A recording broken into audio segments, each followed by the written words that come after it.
Ruth Cadbury. Question number 1, Mr. Speaker. Thank you.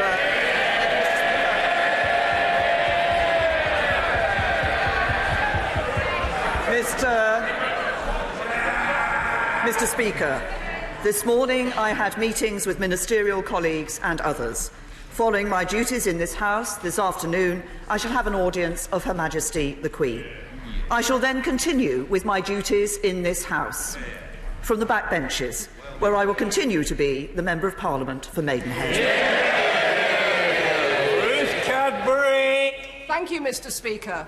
I profoundly disagree with many of the decisions the Prime Minister has made and many of the things she says.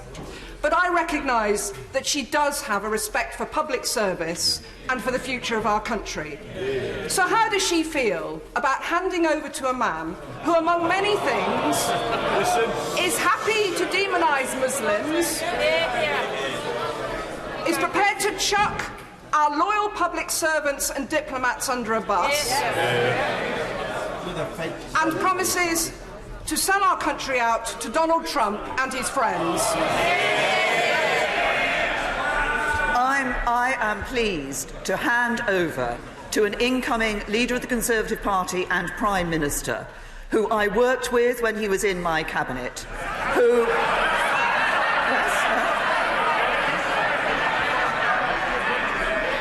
and who is committed as a Conservative who stood on a Conservative manifesto in 2017, to delivering on the vote of the British people in 2016, and to delivering a bright future for this country.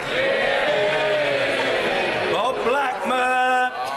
Thank you, Mr. Speaker. I rise to not only thank my right honourable friend for her loyal service as Prime Minister over the last 3 years, but also for her 33 years in public service, which is a record to be proud of, but also to thank her for her personal support in helping me get my private member's bill, the Homelessness Reduction Act, onto the statute book. Does my right honourable friend agree with me that it is far better to help people and prevent people from becoming homeless, to use the taxation system to combat obesity and to prevent people from smoking in the first place? Does she agree with me that prevention is far better than a cure? First of all, can I say to my honourable friend, can I thank him for all the work that he did on his Homelessness Reduction Act? Can I also say, crucially, we are actually seeing that Act having an impact, and that is so important for people who are benefiting from the work that he did. He's been doing a lot of work, I know, as part of the Smoking and Health APPG, and I agree that we do need to start viewing health as an asset to protect throughout our lives. That's why we've taken bold action on smoking and on childhood obesity. And I'm proud that we've delivered the biggest ever cash boost in the history of the National Health Service, but also a long-term plan that, as my honourable friend says, will focus on prevention. Prevention also focusing on cancer care and mental health, but making sure that we are trying to ensure that people do not get into the situation where they are in that ill health in the first place. Preventing smoking, preventing obesity are key parts for better lives for people in the future. Jeremy Corbyn. Thank you, Mr. Speaker. Today marks the final day in office for the Prime Minister, and I pay tribute to her sense of public duty. Public service should always be recognised. Being an MP, a minister, or indeed a Prime Minister is an honour that brings with it huge responsibility and huge pressures, both personally and, I'm sure, the Prime Minister and probably the whole House would agree, on those very closest to us, who often are not able to answer back for the criticisms made against them. So I hope, Mr. Speaker, that she has a marginally more relaxing time on the backbenches, and perhaps, like the Chancellor, even helping me to oppose the reckless plans of her successor.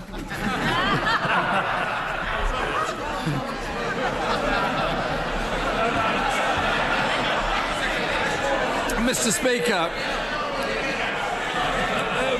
if I may continue,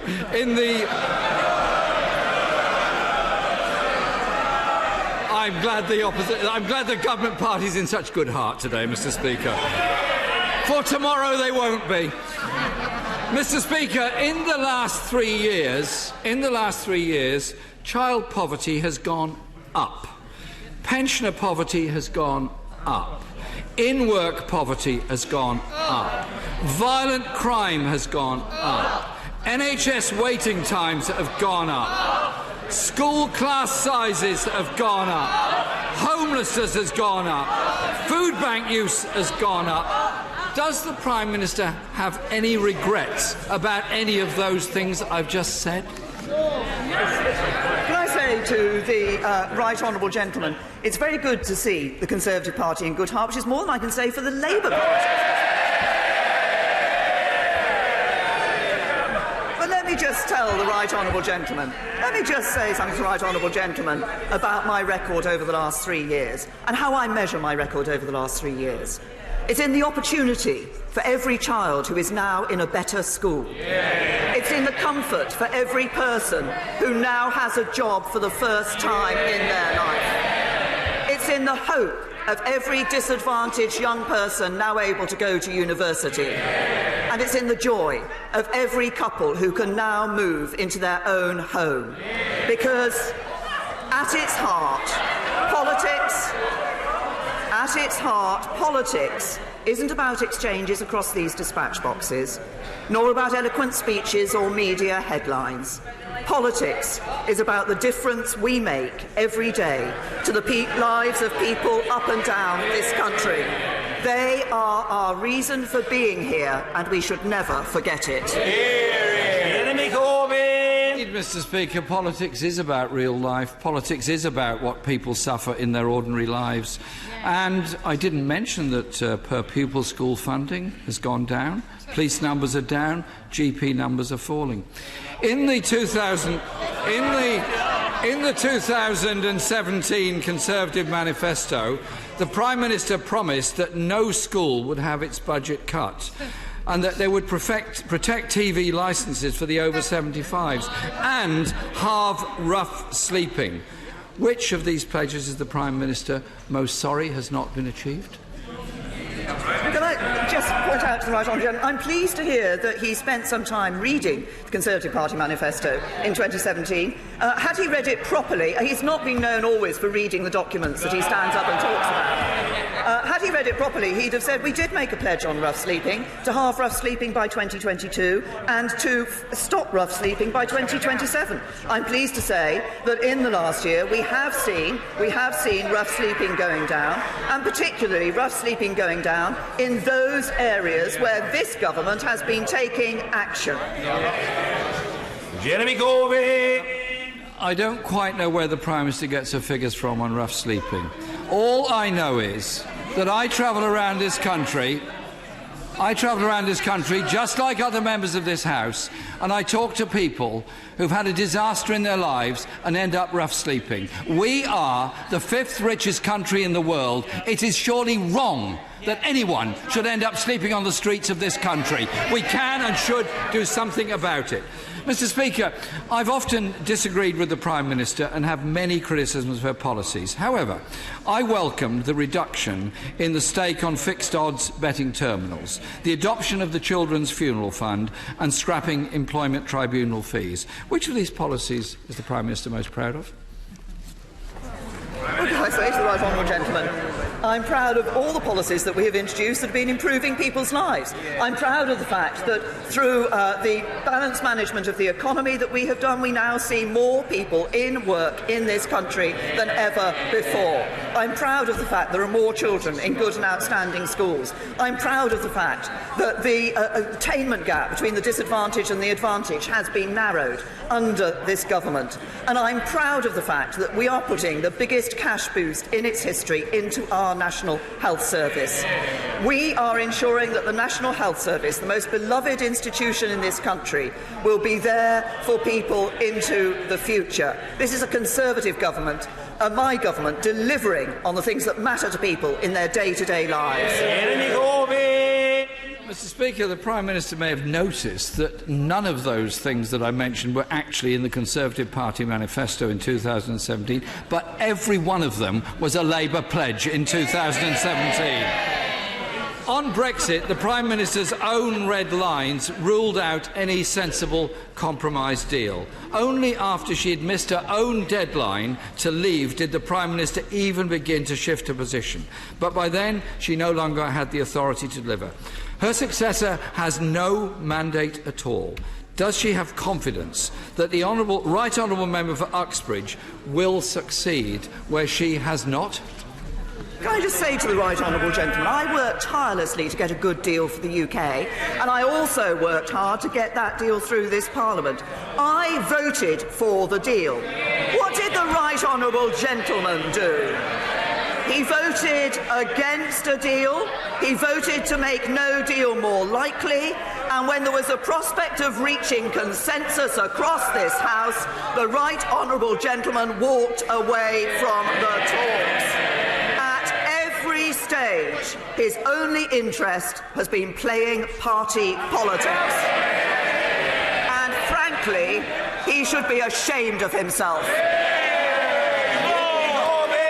We've had 3 years of bungled negotiations, and we now have the spectacle of a Prime Minister coming into office with no electoral mandate, looking for a Brexit deal that has been ruled out by the European Union, or in the case of a no deal, ruled out by the majority in this House and by anyone that understands the dangers to the British economy of a no deal. The next Prime Minister thought the Isle of Man was in the European Union and that the European Union made rules about kippers that, in fact, were made by the government that he was part of. He also said the UK could secure tariff-free trade through Article 24 of the General Agreement on Tariffs and Trade, despite the Trade Secretary, Attorney General, Governor of the Bank of England all confirming that is not possible. At the start of 2018, it's coming, don't worry.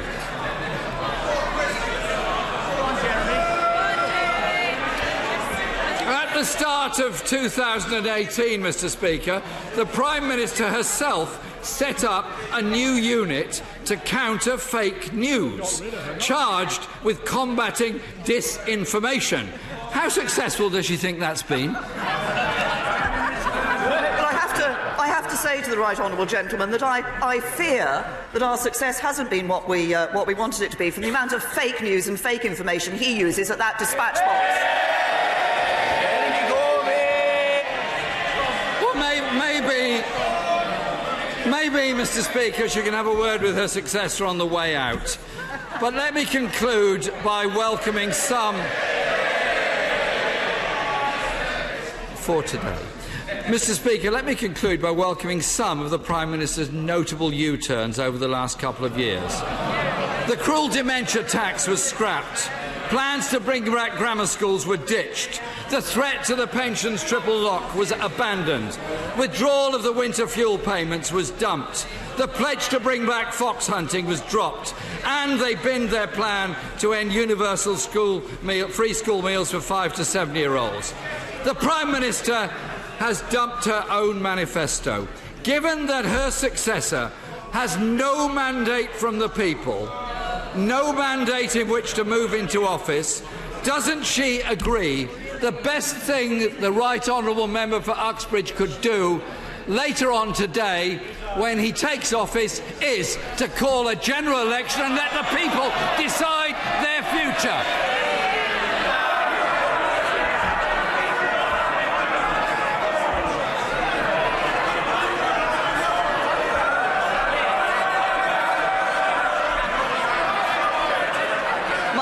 Answer to the right honourable gentleman is no.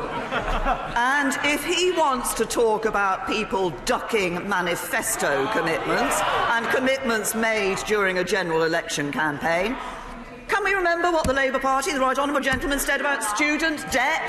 Going to abolish student debt? After the election, no, he rose back on that promise, What did he say during the general election? He was committed to Trident. What does he say after the general election? No, he's not committed to Trident at all. He has broken promise after promise to the people of this country. But I say to the right honourable gentleman, as this is the last time that we will have this exchange across these dispatch boxes,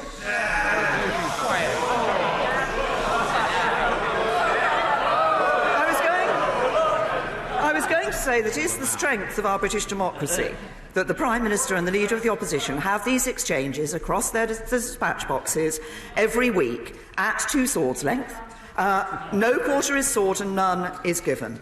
And that's as it should be in our adversarial parliamentary democracy. But he and I are very different people, and with very different politicians. I think we approach the issues we face in this country in different ways. I have spent all but one of my years in this House on the front bench trying to implement the policies I believe in. He has spent most of his time on the backbenches campaigning for what he believes in, often against his own party. But what I think we both have in common is a commitment to our constituencies. I saw that after the terrorist attack in Finsbury Park Mosque in his constituency. But perhaps I could just finish my exchange with him by saying this. As a party leader who has accepted when her time was up, perhaps the time is now for him to do the same.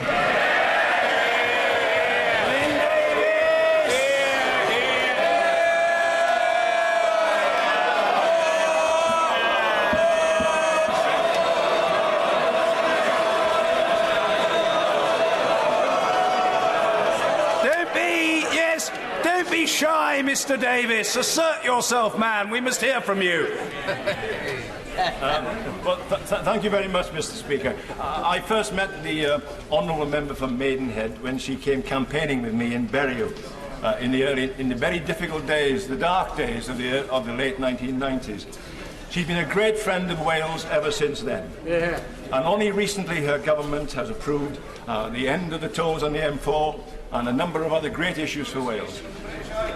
Can I ask the honourable member, the Prime Minister, the right honourable member, the Prime Minister, to encourage her successor to bring forward a bill to extend the general election franchise to all British citizens living overseas, where there's a wide diaspora of Welsh. Well, can I thank my honourable friend for his remarks? Can I thank him also for highlighting the work that the government has done in Wales? I would add to that there are over 95,000 people in Wales who had a pay rise this year as a result of the national living wage, and we've seen employment in Wales rise by 167,000 since 2010. So we have indeed seen Conservatives delivering for Wales. I know the concern there is about the franchise issues for overseas voters, and I'm sure that is something that my successor will wish to look at. But can I also say to my honourable friend that I discovered a new part of his past recently, which is that I believe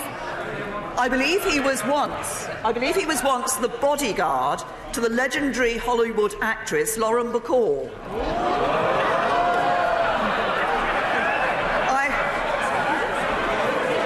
I have to say, Mr. Speaker, I think his red face tells us all. Ian Blackford. Thank you, Mr. Speaker. Prime Minister, it is fair to say that we have had our differences. It has not often been a shared meeting of minds. However, with the Prime Minister standing down today, the time for holding the Prime Minister to account has passed. Mr. Speaker, the burdens of office are considerable. The loneliness of leadership can be stark. Whilst there are times we have clashed on points of political difference, equally we have stood together when it has been right to do so. Over Salisbury and over the threats to the UK's national security. The Prime Minister has made sure that opposition leaders were informed rightly at key moments in national security. And in particular, her Chief of Staff, Gavin Barwell, has always sought to make sure that I was kept informed of important developments. Prime Minister, I wish you and Philip all the best for the future. As the Prime Minister departs, is she confident that the office of Prime Minister can be upheld by her flagrant successor? Yes.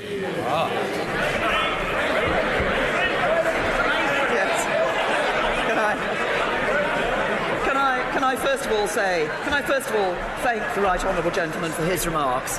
He's absolutely right. He and I have a difference of opinion on some key issues, But I've been grateful for the position that the SNP has taken on some of those key issues of national security when it has stood alongside the government as we have faced the actions of our enemy. Can I also say to the right honourable gentleman that I understand the point that he has made about keeping opposition leaders in touch with things that have taken place. And I would also like to take this opportunity, Mr. Speaker, to pay tribute to Gavin Barwell, who was a first-class member. He was a first-class member of this House, a first-class minister, and has been an absolutely first-class Chief of Staff. And in answer to the right honourable gentleman's question, yes, I congratulate my right honourable friend for winning the Conservative leadership election. He will take over as Prime Minister, and I look forward to a first-class Conservative government under his leadership, delivering for the whole of the United Kingdom. Ian Blackford. Mr. Speaker, the Prime Minister-elect has no mandate in Scotland. He has no mandate from the people. The government he is busy forming has no mandate in Scotland. Mr. Speaker, Scotland deserves better.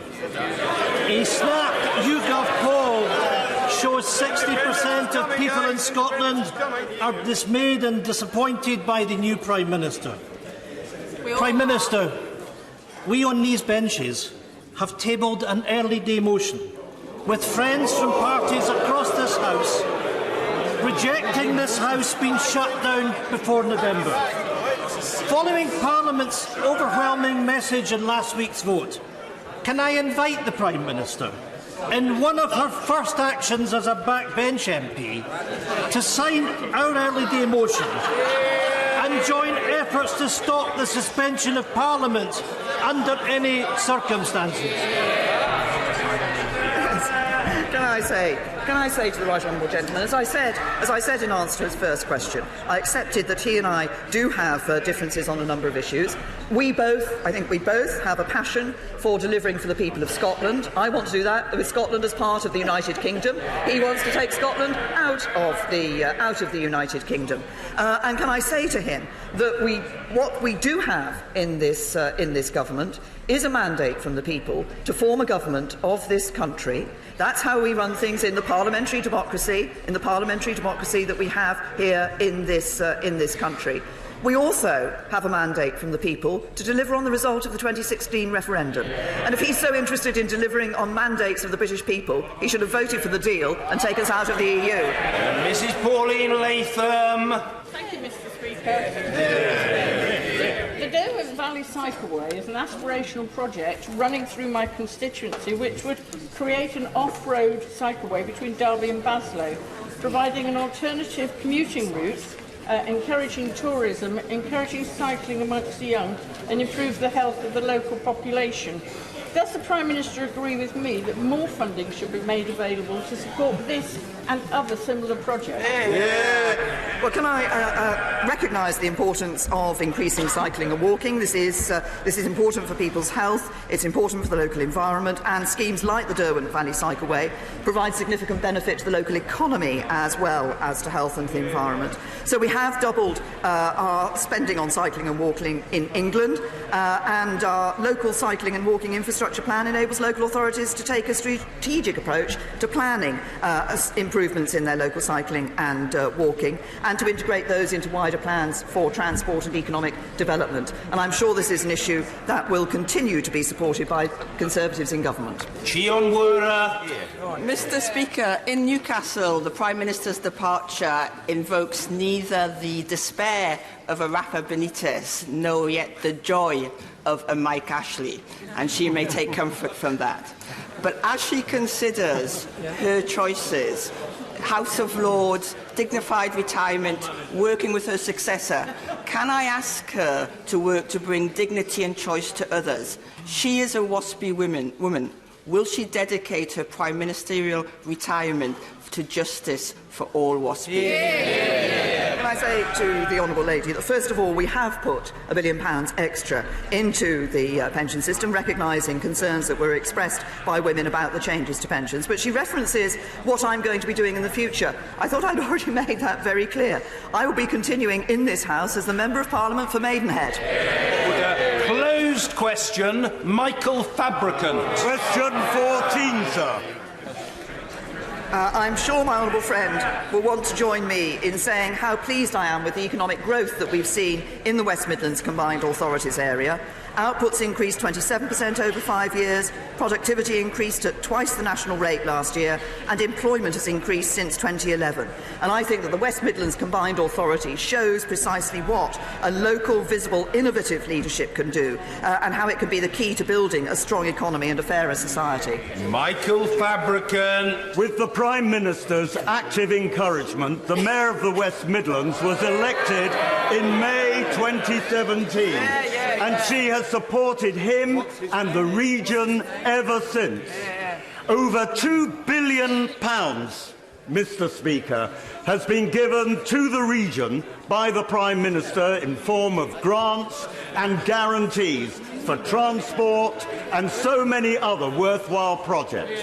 So on behalf of the people of the West Midlands, may I thank her, and may I also ask that she continues in Parliament as a strong advocate for local devolution. Well, can I say to my honourable friend, I remember the conversation I had with Andy Street when I was encouraging him to stand for the mayoralty of the West Midlands, and I'm very pleased that he did, and he has been delivering for the people of the West Midlands ever since his election. Can I also thank my honourable friend for highlighting the excellent work that we have done for the West Midlands. Government working with that combined authority shows the benefits of the very local devolution that my honourable friend has referred to. And I think this is a very good example of what that innovative leadership, that visionary leadership can do at a local level in improving the lives of people. Finn Brennan. Thank you, Mr. Speaker. Outgoing American presidents get to pardon anybody they want. If she could, would she pardon her successor for sabotaging her premiership purely for his own personal ambition? Can I say to the honourable gentleman that my successor will continue to deliver the Conservative policies that have improved the lives of people up and down this country since we were elected into a coalition government in 2010. There is a long list of improvements that have taken place in people's lives, and I look forward on the backbenches to giving my full support to the next Prime Minister as he takes us forward, delivering on Brexit and continuing to deliver on those Conservative policies. Sir Patrick McLaughlin. Can I thank my right honourable friend for the way in which she has conducted herself as Prime Minister of this country, for the dignified way in which she has approached the job and her responsibilities. Can I ask her to reflect on the fact that when we both first joined the government in 2010, for every £4 the government was spending, we were borrowing £1. As she leaves office today, for every £34 the government spends, we're borrowing £1. She has left an economy that is in a much more stable position than when it was inherited. To do that, she has had to make some very, very difficult choices, and choices we may not have wanted to make, but we've got the economy on sound footing, and I thank her for it. Well, can I thank my right honourable friend for pointing out that fact about government borrowing, and for highlighting the work that we have done for the economy, delivering that balanced approach. And I'd like to thank my right honourable friend, the Chancellor, for the work that he has done in delivering that. What does that mean? It means borrowing at its lowest level for 17 years. It means the lowest unemployment since the 1970s, wages growing at their fastest time in a decade, and debt falling. That's what my government has delivered. More jobs, healthier finances, and an economy fit for the future. Yasmin Qureshi. Thank you, Mr. Speaker. The Education Select Committee published its report on Friday, stating that the government should urgently address underfunding in further education by increasing the amount £4,000 per student to £4,760. Will the Prime Minister agree that raising the rate will benefit the excellent Bolton Sixth Form College in my constituency, as well as many other colleges which are also under severe financial pressure, some of which are actually going under?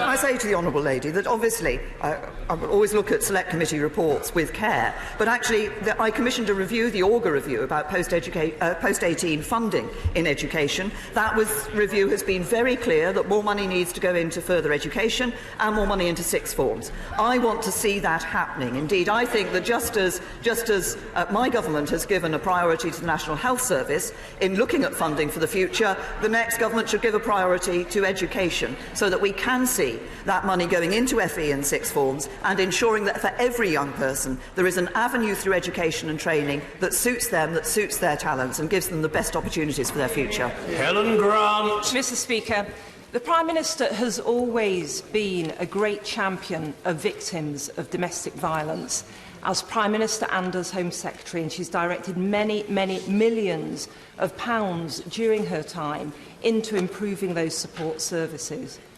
But does she agree with me there is still much more work to be done in terms of prevention and early intervention and the ongoing scepticism that still greets many victims when they report violence? Can I thank my honourable friend for raising a very important issue, and also thank her for the work that I know she did in her legal practice prior to coming into this House with, for the victims of domestic violence. This is a very important issue. I'm proud of the domestic abuse bill that has been introduced in this House, and I look forward to the debates on that bill as it goes through its time in Parliament. But my honourable friend is absolutely right. We do need to continue the focus, to continue making sure that we're working on prevention and continuing to raise awareness. We must ensure that domestic violence is seen for what it is.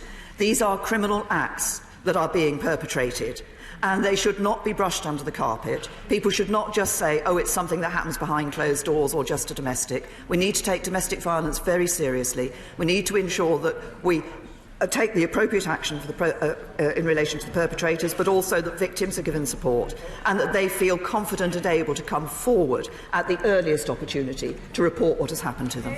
John McNally. Thank you, Mr. Speaker. My constituent, the wife of Captain Dean Sprouting, a brave, experienced and decorated soldier with the UK military for 29 years.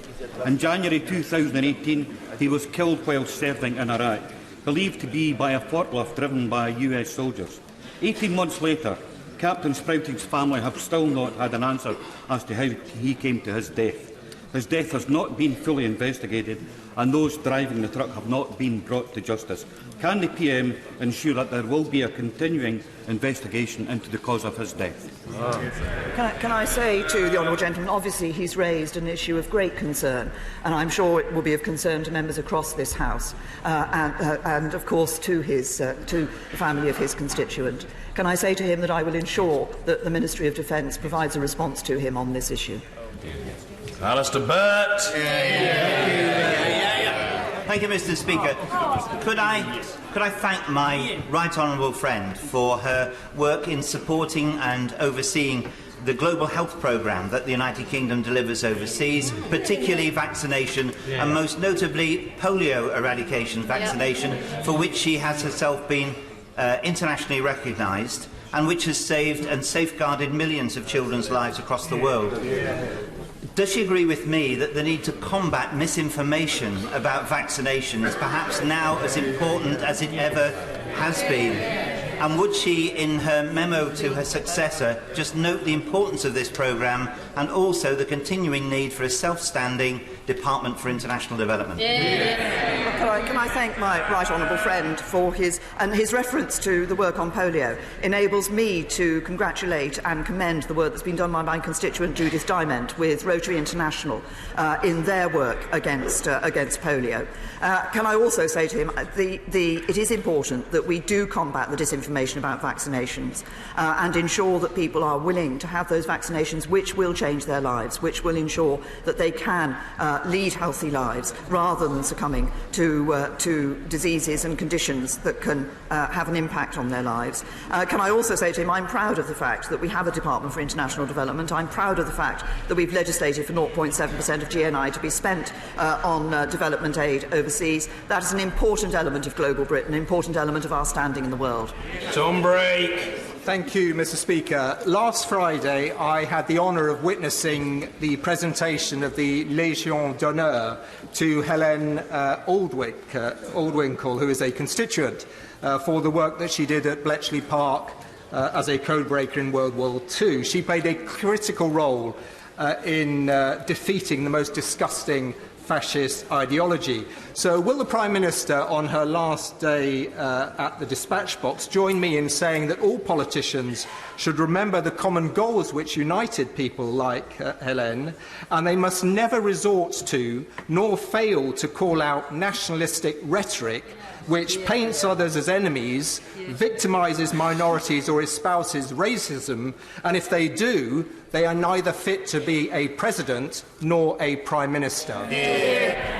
Can I say to the right honourable gentleman that, as I have said on a number of occasions in the past, it behoves all of us as politicians, indeed all in public life, to be careful about the language we use and to ensure that we give a very clear message that there is no place in our society for racism or for hate crime, and we should all act to ensure that we deliver on those sentiments. Can I also say to him to thank Hélène for her work at Bletchley Park and all those who worked at Bletchley Park. Unsung for some considerable time, they played an absolutely crucial part in our ability to defeat fascism in the Second World War, and we should be very proud of the work that they did, and I'm grateful for the opportunity he's given for this House to celebrate it. Heath Simpson. Can I begin, Mr. Speaker, by commending the Prime Minister in her term of office for her stamina and her courage, whatever our views on Brexit and other issues, and the support that she received from her husband Philip. For many of us, our husbands, wives, partners are the unsung heroes. May I now ask her a specific question? She is going to the Palace this afternoon, and we assume that she's going to recommend that the Right Honourable Member for Uxbridge succeeds her as Prime Minister. But can she tell the House one piece of real hard advice that she would like to give him on being Prime Minister?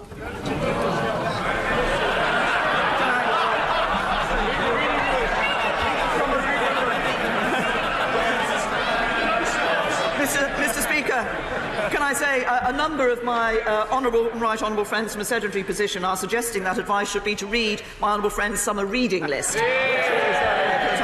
Can I also say to him that he's given me an opportunity for doing something which I suspect many on my side may not thank me for, but I'm taking a lead from you, Mr. Speaker, in saying that I'm very pleased to be able to see my husband in the gallery today. Vernon Coker. Thank you, Mr. Speaker. I obviously disagree with the Prime Minister on many aspects of policy and the work she's done over the last few years, both as Prime Minister and Home Secretary, but it would be wrong not to commend the Prime Minister on the phenomenal work she's done on bringing forward the issue of modern slavery and tackling human trafficking. And so can I congratulate her on that? But in doing that, there are still many issues and many challenges with respect to this that face us. And can I just ask the Prime Minister, last year, as part of government policy, we locked up 507 potential victims of modern slavery as immigration offenders. That can't be right, and surely we need a change of public policy to treat them as victims, not as criminals. Can I first of all thank the honourable gentleman for his remarks, and can I also thank him for the work that he has done on this issue of modern slavery too, because it's one on which he and I have spoken on a number of occasions over the years, and he has been a great champion of this issue as well. As he will know, in the Modern Slavery Act that we passed in 2015, we did take action in relation to those individuals who could find themselves at the receiving end of criminal charges as a result, but effectively because they had been forced to act in that way because of modern slavery, and that was dealt with in that issue. We have been looking at how we deal with victims at the referral mechanism, and it is important. We've had an independent review of the Modern Slavery Act that has proposed and made a number of recommendations for improving the way in which victims are treated, and we will be taking most of those recommendations on board. Dame Caroline Spellman. Speaker, and further to the honourable gentleman's mention of modern-day slavery, I think it's right to record that my right honourable friend has long and distinguished service in this House, both in government and in opposition, but her commitment to public service has been outstanding. Her vision and determination to bring forward legislation against modern-day slavery led the world. So I hope that my right honourable friend will continue her fight against slavery with us from the backbenches so that we stamp out this evil scourge together. Can I say to my right honourable friend, I look forward to joining her on the backbenches and continuing to campaign on this issue, and I also would pay tribute to her for the work that she has done on this issue. She's right, it is an absolute scourge. We must continue to fight it, and we must continue to raise awareness of it, because there are too many people today in this country, not trafficked into this country, but British citizens who find themselves taken into effective slavery. We must raise awareness of this, and we must constantly work to combat it and to end it. Mr Paul Sweeney. The Prime Minister has often spoken about the need for an industrial strategy during her time in office, but the St Rollox Railway Works in Springburn, affectionately known as the Calais, will be closed by its asset-stripping German owner Mutares on Friday, ending 163 years of engineering excellence and the jobs of 200 skilled workers. Shame. The Scottish and UK governments have both failed to intervene to save this strategic site since the closure was announced late last year, while the workforce has been left devastated. Even though the Prime Minister is losing her own job today, it's not too late for her to act now and to instruct the government to do everything it can to find a way to save these vital jobs and this historic railway works. Will she at least commit to doing that? To the honourable gentleman, I recognise the concern that he's showing for his constituency and the worry and concern that there is for those people who are employed in the business that he has referred to. Of course, whenever we see closures of factories, closures of industrial sites, government does act to ensure that support is available for those who do find themselves losing their jobs, should that be the case. But can I also say to the honourable gentleman, he says that I said that I talked of having a modern industrial strategy. We have a modern industrial strategy. It is a modern industrial strategy which is setting the background and the framework which will enable the economy of the United Kingdom to be the economy for the 21st century. Charles Walker. Thank you, Mr. Speaker. You are in no doubt, Mr. Speaker, that I think the Prime Minister is a thoroughly good egg, and it's been an absolute privilege to serve on the backbenches with her. Mr. Speaker, this Prime Minister's commitment to mental health has been simply fantastic. It was fantastic when she was the Home Secretary and fantastic as Prime Minister. The Stevenson-Farmer Review into workplace mental health. Sir Simon's Wesley Review into the 1983 Mental Health Act. Her commitment to reducing the tragedy of suicide and putting her office behind that, and the introduction of places of safety for people experiencing a mental health crisis. Mr. Speaker, we have been filling the Prime Minister's diary up with future commitments as she authors the next chapter of her political life. But can she find space for a few more paragraphs on mental health? Can I thank my honourable friend for his intervention, his question. Can I also thank him and my right honourable friend, the member for Chesham and Amersham, for the dignified way in which they conducted the Conservative Party leadership election. He has been an advocate for government doing more on mental health for his time during his time in this House, and he has championed the need for us to do more on mental health. I want to continue to ensure that we do indeed take forward. We have set the record in putting that record funding into mental health, in having those essential reviews, Stevenson Farmer and Sir Simon Wesley's review. We now need to ensure that we implement the proposals, that we take this forward, because if we do so, then we will make a significant improvement in the lives of those people with mental health problems. I bet. Thank you, Mr. Speaker. Professor John Snowden of Sheffield Hallamshire University Hospital has just received a top NHS award for pioneering work on stem cell transplantation for MS sufferers.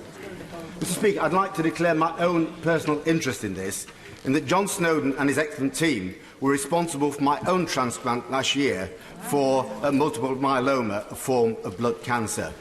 Will she now give an assurance, as she steps down as Prime Minister but remains an MP, that she won't support any form of Brexit which prevents John Snowden continuing to work with his EU colleagues on the board of the European Society for Blood and Marrow Transplantation, which will continue to advance this treatment for patients with myeloma, MS and leukemia. Can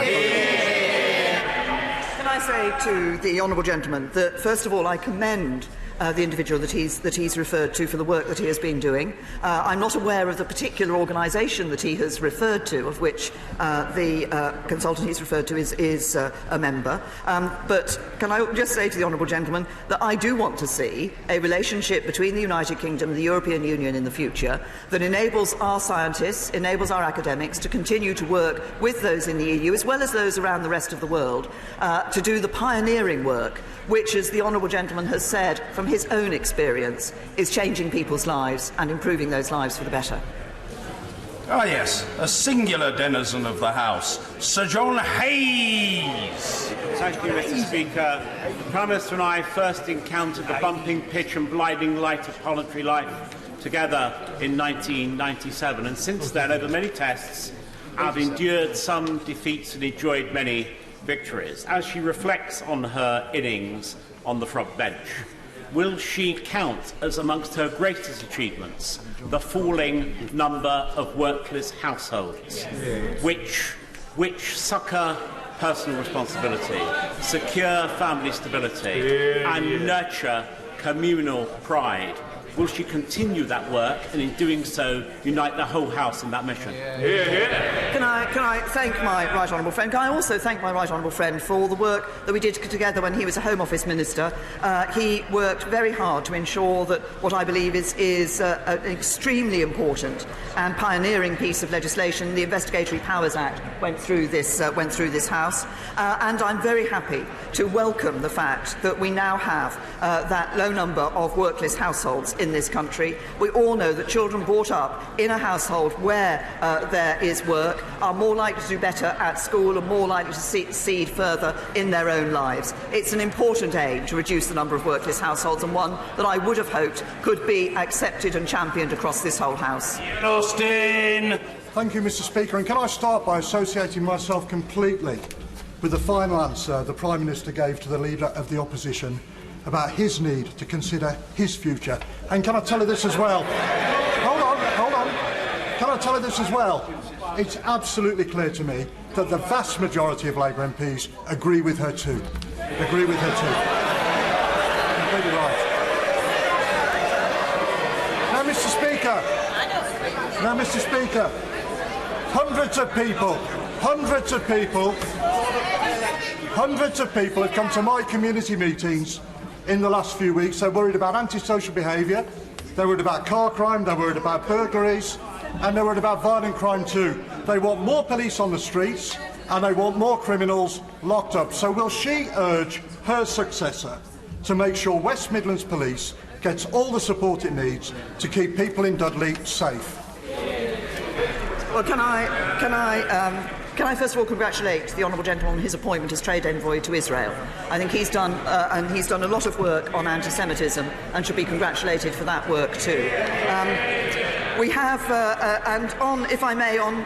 we have been ensuring that we have been putting more money into police forces. Around £1 billion extra is available to police forces this year, and many police forces around the country are recruiting more officers. But can I say, in the theme that the honourable gentleman started in his question, it is therefore, I would imagine, to him and to others, a great matter of sadness that his right honourable friend, the Leader of the Opposition, took the Labour Party through voting against extra money for the police and against extra powers for the police. Victoria Prentice. Mr. Speaker, 31 people were killed in Idlib yesterday and many tens of thousands of people displaced again. I would like to thank the Prime Minister for her personal commitment to Syria and for international development more widely, and I would like her to join with me in reassuring the people of Syria that all of us here will continue to remember them. Can I say to my honourable friend, first of all, I commend the work that she did in setting up Singing for Syria, which has been raising funds for people in Syria, and the commitment that she has shown to the people of Syria. We remain, and the Conservative government will remain, committed to working for a political solution in Syria that can provide the stability and security that the people of Syria deserve. Nigel Dodds. Mr. Speaker, and can I join with others in thanking the Prime Minister for her years of public service as Home Secretary and as Prime Minister in the thoroughly decent and dedicated, honourable way she has carried out all of her duties, and the very courteous and proper way that she has had in her dealings with us as a party. And working together, we have ensured that there actually is a Conservative and Unionist government of the United Kingdom, which will please many in this House, and I'll also please Labour members by saying that we have ensured that there is no early general election. Now that the Prime Minister has more time on her hands with her dear husband Philip, I urge her to come to Northern Ireland and avail of the many walking opportunities there. She will have seen the wonderful Open Championship this weekend in Royal Portrush. A credit to Northern Ireland, a credit to the United Kingdom, the warm hospitality of the people of Northern Ireland show, and it is very open to her as well. Can I thank the right honourable gentleman and thank him for the discussions that we have had and the support that he has continued to give to the Conservative and Unionist Party so that there is a Conservative and Unionist government in this country. Can I thank him for the warm welcome that he has given for me and Philip to Northern Ireland. I've enjoyed my visits to Northern Ireland, but I'd like to congratulate all those in Northern Ireland involved in putting on the Open Championship at Portrush, with the slight issue of the weather, I think, which may have favoured those who came close to the top of the championship, but it was an excellent championship put on, and I think many people will have seen the delights and benefits of Northern Ireland when they attended that event. Jacob Rees-Mogg. Thank you, Mr. Speaker. As somebody who has not invariably seen eye to eye with the Prime Minister, may I thank her for her remarkable public service and for showing that highest of virtues, a sense of duty, and on top of that, being willing to deal with people who must on occasions have been annoying to her with enormous courtesy. Mr. Speaker, on behalf of many people, may I thank the Prime Minister. Thank you. Can I thank... The honourable gentleman's voice carries. I was able to hear his question, but I'm at least as interested to hear the answer. The Prime Minister. Thank you, Mr. Speaker. Can I thank my honourable friend for his remarks, and can I say to him that the point of this place is about debate and argument and discussion about the issues that we all believe and that matter to us all so passionately. And those debates and discussions are best held when they are held with respect and courtesy. And I thank my honourable friend for the courtesy that he has shown to me in our discussions together. And I look forward to probably continuing some of those discussions when I join him on the back benches. Jay Swinson. Thank you, Mr. Speaker. When I think of girls growing up in Eastern Bartonshire, it is inspiring for them to see women in positions of power, whether that's as First Minister of Scotland or as Prime Minister of our United Kingdom.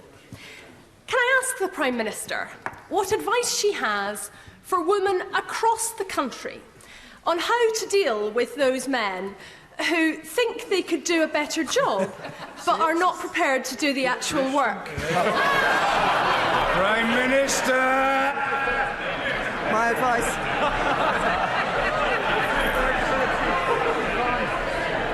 I think my advice to all women is actually be true to yourself. Persevere, keep going, and be true to the vision that you are working for. But can I congratulate the Right Honourable Lady on her election as leader of her party. I'm pleased also that we have a member representing a Scottish constituency who is a leader of a United Kingdom party. And I think it goes to show we are one united kingdom, and MPs from the 4 nations of our union sit in this House on the basis of equality. Can I also say to the honourable lady that I congratulate her on becoming the first woman, I believe, to lead the Liberal Party. And as I stand down, I'm pleased to be able to hand the baton on to another female leader of a political party. But as you look around the chamber, I have to say we almost have a full set. She's referred, my party's had 2 women leaders. The Liberal Party now has a woman leader. The SNP has a woman leader, as do the DUP. Plaid and the Greens have. Even, wait for it.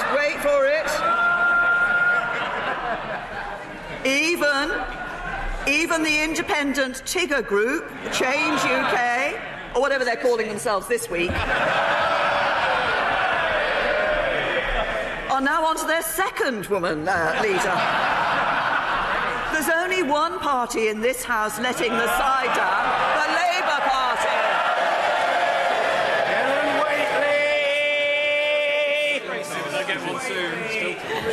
Thank you, Mr. Speaker. Can I thank my right honourable friend for all she has done for women in Parliament and in this country, from co-founding Women to Win, to tackling domestic abuse and modern slavery and legislating to make our society more equal.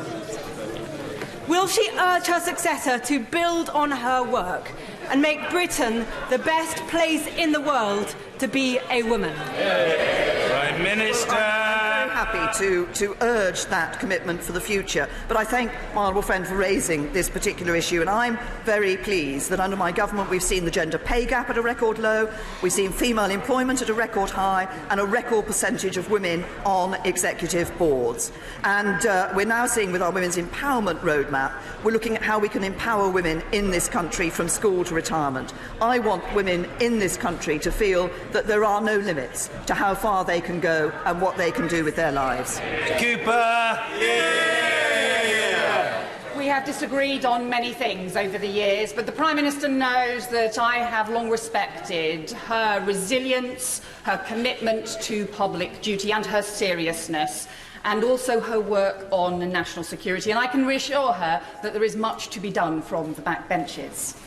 But she will also know that I said to her once that I believed she was not the kind of person who would take this country into a chaotic no deal, not least because of the advice she had had on the risks to our national security. I am fearful about her successor, so can she reassure me that she really thinks in her heart that her successor will take those national security warnings as seriously as she has, and if he doesn't in October, will she speak out? Prime Minister. I say to the right honourable lady, first of all, I have every confidence that my successor will take all the issues that he needs to look at in making these decisions and others across government as seriously as they need to be taken. But can I also say to her, I'm sorry, and I will say this, she's absolutely right that I've always said that I believe it is better for this country to leave with a good deal, and I believe we negotiated a good deal. I voted 3 times in this House for a good deal. I spoke to the right honourable lady about this issue. If she was so concerned about the security aspect of no deal, she should have voted for the deal. Dame Cheryl Gillan. Mr. Speaker, the Prime Minister, in every aspect of her public life, has put her heart and soul into giving people the best chance in life. Without understanding, autistic people and their families, which number 2.8 million in the UK, are all at risk of being isolated and developing mental health problems. In thanking the Prime Minister for all the work that she has done in furthering the issues surrounding mental health and removing the stigma, can I ask her, after she has left the front bench to spend more meaningful time with her husband Philip, if she will join the all-party parliamentary group on autism and become a champion and advocate for autistic people throughout the country? Prime Minister. My right honourable friend, and also thank her for the groundbreaking work that she did with the Autism Act in 2009. And I think that that act helped to raise people's awareness of the issues of people on the autism autistic spectrum and a much greater understanding of what we needed to do in order to enable people with autism to lead fulfilling lives. Can I also say to her that I will, there are many issues that I will want to take an interest in when I'm on the backbenches. This is one, and along with the wider issue of mental health, that I will want to continue to look at, and I have committed to taking the autism training that the all-party group has made available for members of Parliament. Finally, I call the mother of the House, Harriet Harman. Thank you, Mr. Speaker. It's always a historic moment when a Prime Minister leaves office, especially when the country faces such difficult times as we do ahead. But her departure marks another milestone, because though we're on to our 77th Prime Minister now, she is only the second woman ever to have held that office. And she put tackling human trafficking and the horrors of domestic violence as a priority at the heart of her government. And can I say that in that respect, her legacy is secure, because everyone in this House backs that, and we will all be committed to taking that forward. Even her harshest critics must recognise her integrity, her commitment to public service, her dedication to this country, and those are qualities that none of us should ever take for granted. But can I just offer her a word of sisterly advice? Sometimes you just have to be a bit more careful when a man wants to hold your hand.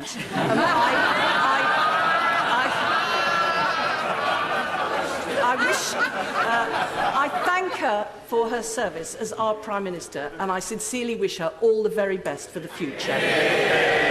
Prime Minister!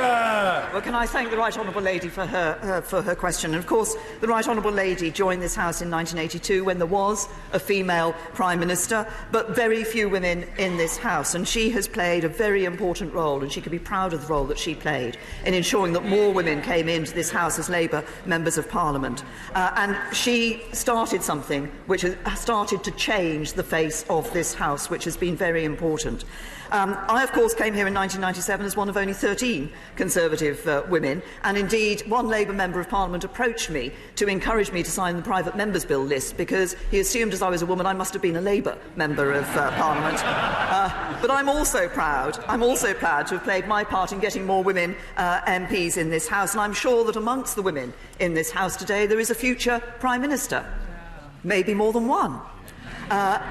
Later today, as I said earlier, I will return to the backbenches, and it will be my first time in 21 years, so it's going to be quite a change from standing here at the dispatch box.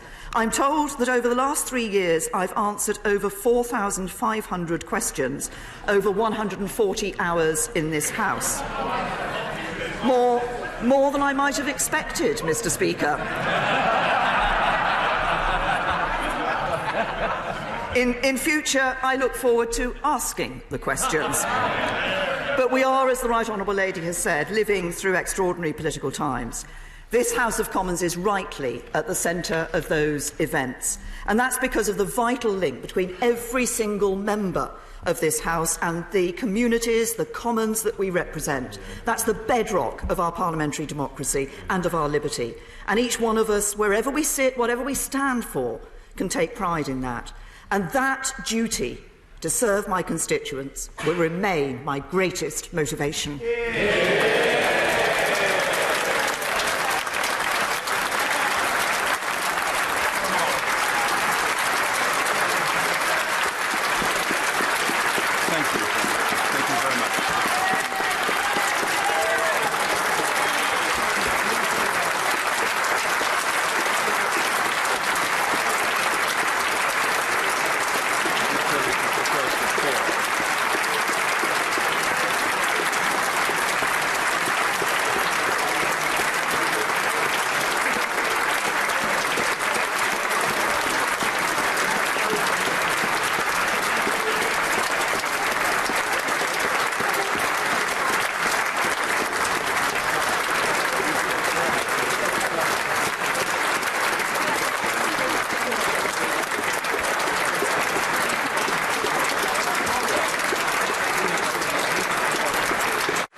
I'm always deeply obliged to the honourable gentleman whom I've known since we jousted at the University of Essex together, but he wasn't often in order then, and I'm sceptical as to whether he'll be in order now, for the simple reason that points of order come after urgent questions. And we look forward, I think I speak for the House in saying this, we look forward with eager anticipation, bated breath and beads of sweat upon our brows to hear with what pearls of wisdom the honourable gentleman intends to favour the Chamber.